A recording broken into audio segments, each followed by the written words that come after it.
बिस्मिल्लाहिर्रहमानिर्रहीम। अस्सलाम वालेकुम। मेरे चैनल में आप सबको खुश आमदीद। आज की हमारी रेसिपी है अलसी की पिनिया। सर्दियों की बेहतरीन सौगात, जॉइंट, बैक और मसल पेन के लिए तो बेहतरीन है। इसके अलावा ओबेसिटी में भी काम आती है। रेसिपी को स्टार्ट करते हैं। बादाम 200 ग्राम, चने 200 ग्राम या इसका आटा ले लें, काजू 200 ग्राम, कोकोनट का बुरादा 200 ग्राम, गूंद कतीरा 100 ग्राम। गूंद कतीरा के मोटे चंक को मैंने थोड़ा सा तोड़ के बारीक कर लिया। सौंफ 100 ग्राम, गुड़ 200 ग्राम। तो गुड़ के अलावा मैं हनी डाल रही हूँ 100 ग्राम। और अब मेन इंग्रेडिएंट्स हमारा फूल मखाना, ये भी 100 ग्राम। तो साफ़ सुथरी अलसी मैंने पूरा 1 किलो का पैकेट लिया है। ये मैंने ऑनलाइन मंगवाया था। और हम घी इस्तेमाल करेंगे बहुत ही कम, 4 चम्मच इंशाल्लाह घी लगेगा। इससे ज़्यादा हम बिल्कुल घी को इस्तेमाल नहीं करेंगे। घी को अगर 4 चम्मच भी नहीं डालना चाहते तो आप ड्राई रोस्ट कर लें। अलसी के अंदर अपना बहुत सारा फैट होता है और ये फैट हमारे लिए बहुत मुफीद है। Sugar patient, blood pressure, cancer और बहुत सारी चीज़ें आप सर्च करें और आपके सामने आ जाएंगी। सबसे पहले एक खुली कढ़ाई लें, उसमें अलसी डाल दें और हल्की आंच पे इसको ड्राई रोस्ट करना शुरू करें। शुरू में ये आपको हैवी लगेगी और आहिस्ता आहिस्ता इसका वेट कम होता जाएगा। इसको साथ साथ आपने चेक करते जाना है कि ये अच्छी तरह से भुन गई है। 2-3 दाने आप चबा के देखें तो आपको अंदाज़ा हो जाएगा।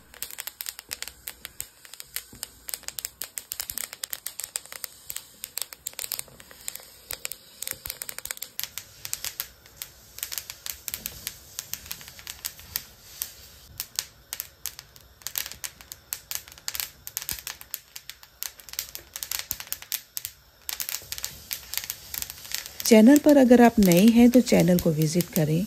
रेसिपीज़ पसंद आए तो इसे सब्सक्राइब करें, शेयर करें, लाइक करें।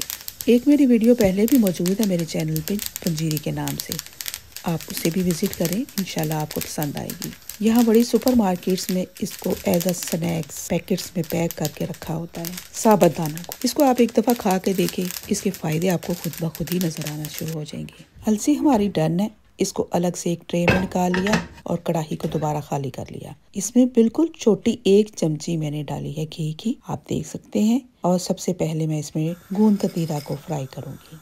इसे बिल्कुल हल्की आंच पे हमने फ्राई करना है, ये जल ना जाए। हल्के हल्के जब इसको सेक लगेगा तो ये फूलना शुरू हो जाएगी और फूल के बहुत क्रिस्पी हो जाएगी। अगर हम इसको बड़े टुकड़ों में फ्राई करना शुरू करें तो वो अंदर तक नहीं फूलती, खस्ता नहीं होती और एक बड़ा सख्त सा पार्ट उसका रह जाता है। इसलिए मैंने इसको तोड़ के छोटे छोटे टुकड़ों में पीस लिया।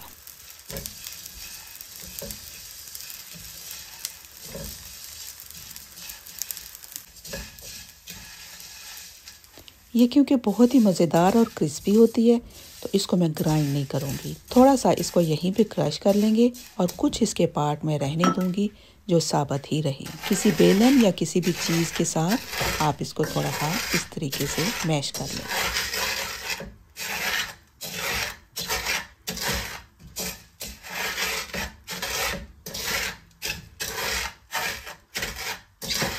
गूंद कतीरा भी हमारी फ्राई हो चुकी है। इसको भी एक अलग बाउल में निकाल लेना है। इसको सारी चीज़ों में हमने ऐड नहीं करना, इसलिए अलग निकालना है। दोबारा से कढ़ाई खाली की, एक छोटी चमची फिर डाली घी की और उसमें हमने डाल दिए अपने फूल मखाने। इनको भी हल्की आंच पे फ्राई करेंगे। ये भी फ्राई होने के बाद पता चल जाता है कि ये बहुत खस्ता हो गए हैं। उससे पहले ये हाथ से टूटना इसका मुश्किल होता है, तो चेक करते जाएं। जब फ्राई हो जाएं तो इसको भी उसी ट्रे में निकाल लें।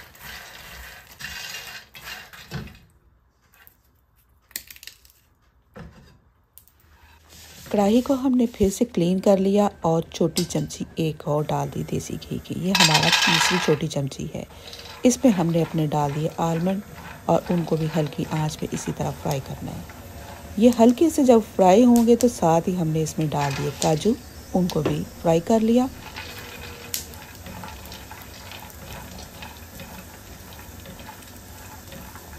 थोड़ी देर भूनने के बाद हम इसमें शामिल कर देंगे अपनी सौंफ को। जब सौंफ भी हल्की सी भून जाए तो फिर हम इसमें अपना कोकोनट का बुरादा डाल देंगे। कोकोनट का बुरादा एंड पे डालना है क्योंकि ये बहुत जल्दी बर्न हो जाता है। इसको बस डालते ही आपने हिला के चूल्हे को बंद कर देना है। आपको चने नज़र आ रहे हैं, ये मैंने सिर्फ दिखाने के लिए आपको रखे हैं।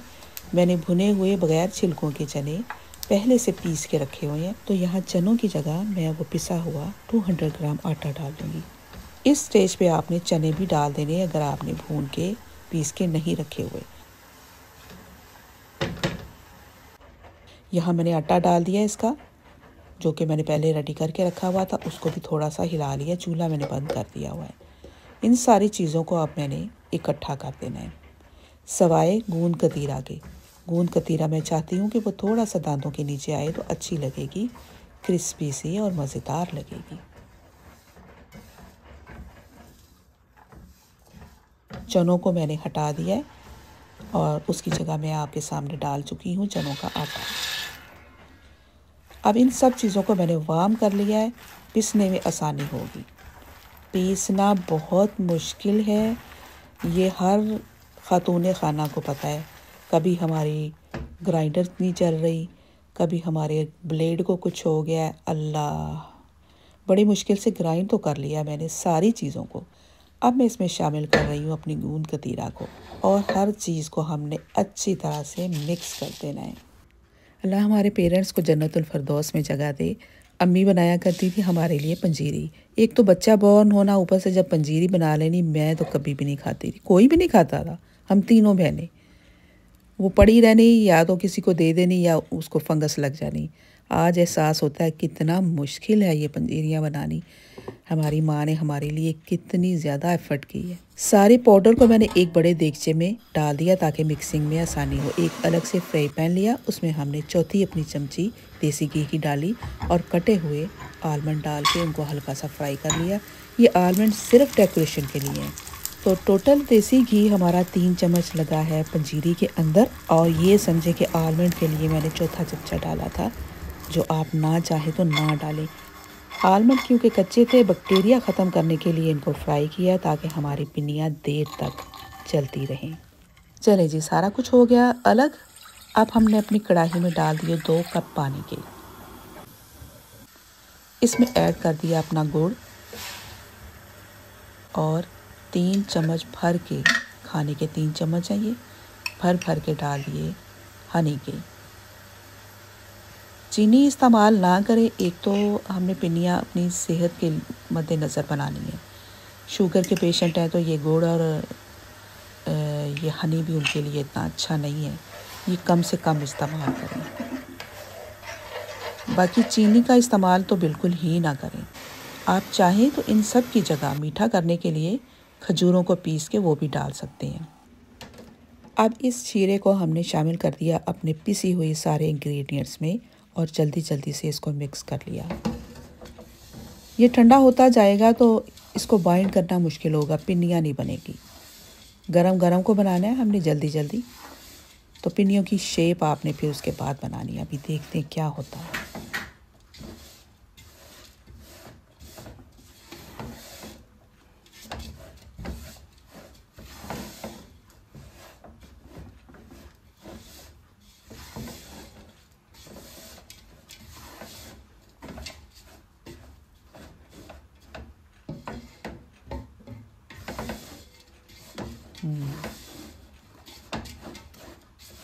बड़ा देगचा लेने का ये फ़ायदा हुआ ना कि अच्छी तरह से जल्दी जल्दी से मिक्स हो गया। इसी तरह करें जब भी आप बनाएं। ट्रे या परात में मुश्किल होता है, ज़रा इधर उधर गिरता भी है।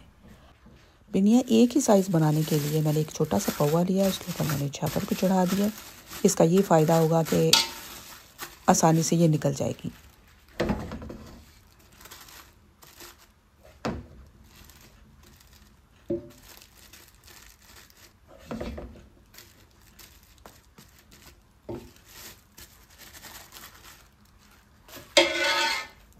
अब इस तरह चाहें तो आप एक पिन्नी बना लें बड़ी सी। ये एक बड़ी पिन्नी है, एक ही खा लें आप सुबह चाय के साथ। अब मैं इसको पिन्नी को बनाने के बाद ऊपर इसके डेकोरेट कर रही हूँ आलमंड को। 3-4 इस तरह लगा दें खूबसूरती के लिए, बाकी तो हमने इसके अंदर पीस के डाले हुए हैं। तो ये एक पिन्नी काफ़ी होती है एक नाश्ते के लिए, बड़ी सी पिन्नी है। और अगर आप चाहें तो जिस तरह मैं ये बना रही हूँ, छोटी छोटी 2 बना रही हूँ, इसी तरह मेजर कर लेना है इसको इसी पोहे के साथ, और बाद में इसको डिवाइड कर देना है 2 हिस्सों में। और इसकी शेप मैं मुख्तलिफ बनाऊंगी, ओवल शेप में बना रही हूँ। और इसी तरह ऊपर इसके डेकोरेट कर देना है आलमंड के साथ। तो सारी पिन्नियाँ गर्मा गर्म इसी तरह बना लेनी है। अगर ठंडा हो जाए तो आप देखेंगे कि हाथों में पकड़ने से वो दोबारा से जो उसके अंदर फ़ैट मौजूद है ना, वो मेल्ट हो जाता है। चाहे तो हल्का सा गर्म कर लें, लेकिन ज़्यादा नहीं। जितना आप गर्म करते जाएंगे उतना ये ज़्यादा ड्राई होता जाएगा। गर्म करके ठंडा होने के बाद ये ड्राई हो जाएगा, क्योंकि इसमें से मॉइस्चर ख़त्म हो जाएगा ना। तो इसलिए कोशिश करनी है कि एक ही दफ़ा में आप फटाफट सारी बना लें।